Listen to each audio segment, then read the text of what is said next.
r/nosleep. Posted by you/some person 125. My best friend appeared online. He's been gone for 10 years.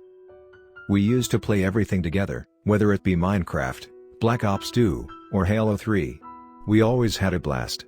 We met in middle school, and we were both considered the misfits of our grade. We easily got along, and we bonded over video games heavily. Soon, we added each other on Xbox, and the rest was history. A few years went by, and it was 2013. That summer, I got the call. He passed away. I stopped playing video games after that for a while. It reminded me too much of him. The reason I am telling you all this is because a week ago I got an Xbox One. I got it for my 25th birthday, and I was excited. For 2 days, everything was great, and then something would happen that would haunt me forever. My best friend Ian was online. Now he had 2 brothers, so I at first thought it was one of them. But it looked exactly like Ian's account, nothing was changed. I kept in touch with one of his brothers, so I texted him. He was very confused. He then proceeded to tell me no one has access to Ian's account. After that, I got a bit angry, so I messaged the account. Me, how did you get access to this account? Nothing.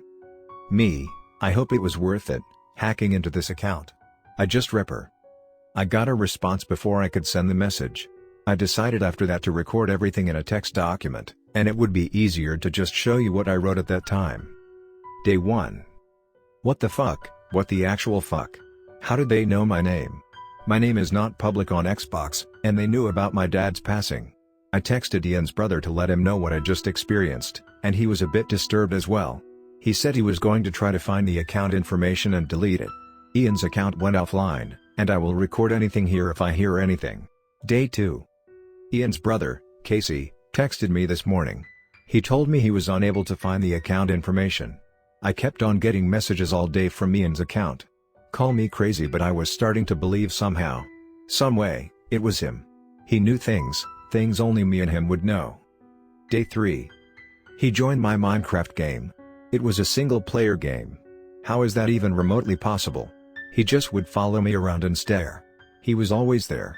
It creeped me out. I eventually switched my game to Black Ops 2 and was playing zombies. He joined again, and it was the same. He kept on staring, and then he was gone. Day 4. I'm starting to believe it is definitely not Ian. Something is posing as him. I got another message. He told me I should come with him. He then invited me to a party chat. When I joined, a loud, high-pitched ringing started playing, and I threw my headphones across the room. Then, a voice started speaking through. It sounded like Ian, but something was off. I got freaked out again and turned off my Xbox. I got a text from an unknown number, and it said he just wants me to come with him. Day 5. I removed him as a friend. It wasn't Ian. I had to remind myself that. Somehow, it didn't stop. I am still getting party invites and messages. It's getting aggressive. I am thinking about selling my Xbox. I can't handle it. Day 6. I don't feel safe in my own damn home. Something is watching me. It knows I know it's not Ian. Last night, after I got off my Xbox, I found a note on my bedroom door. It said, "It will take me with it." My blood ran cold and I almost passed out. Today, I sold my Xbox. I decided it was too much to deal with. Day 7.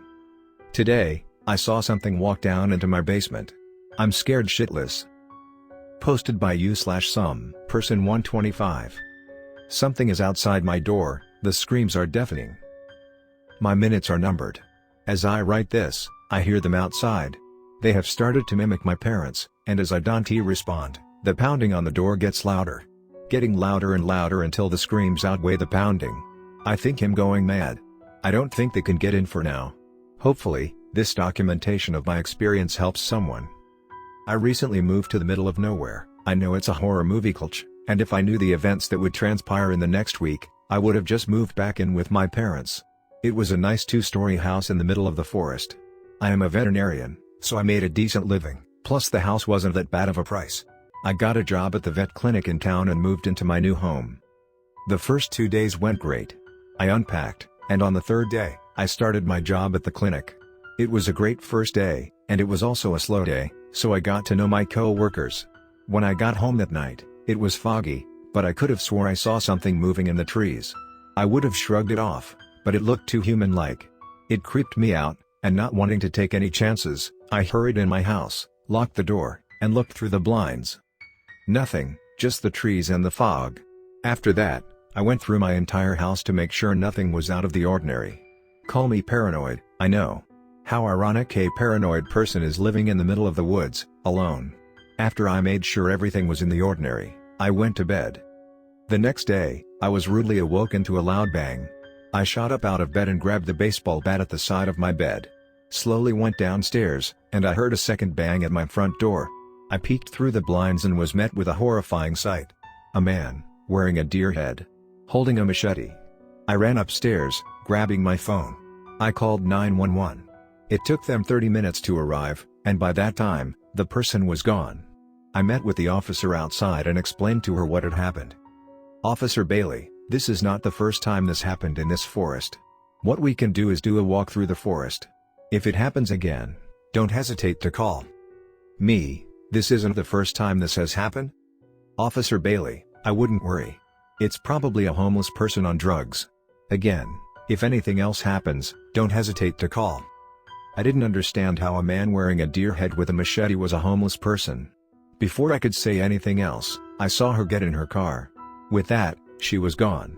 I was back alone outside my house. I was weirded out, but before I could think about it further, my phone buzzed.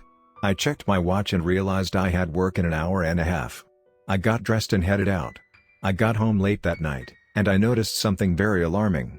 My front door was wide open. Instantly, I called the police.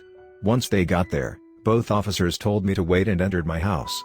Apparently, there was blood on the hallway walls leading to my bedroom. I told the officers what had happened that morning, and they seemed to be a bit disturbed. They told me that this could be a cult connection and that since these two incidents happened just hours between, they were going to station an officer outside my house. That relieved me a bit, but the blood on my wall really freaked me out. I cleaned it up and tried to go to bed. After what felt like hours, I finally fell asleep. The next day, I woke up, and the officer was gone. I made a cup of coffee and texted my parents. They were really worried about me and wanted me to move back to my hometown. I couldn't just drop my new job and abandon my house. I told them I'd keep them updated, and I'd be safe. And then I got a knock at my front door. I froze.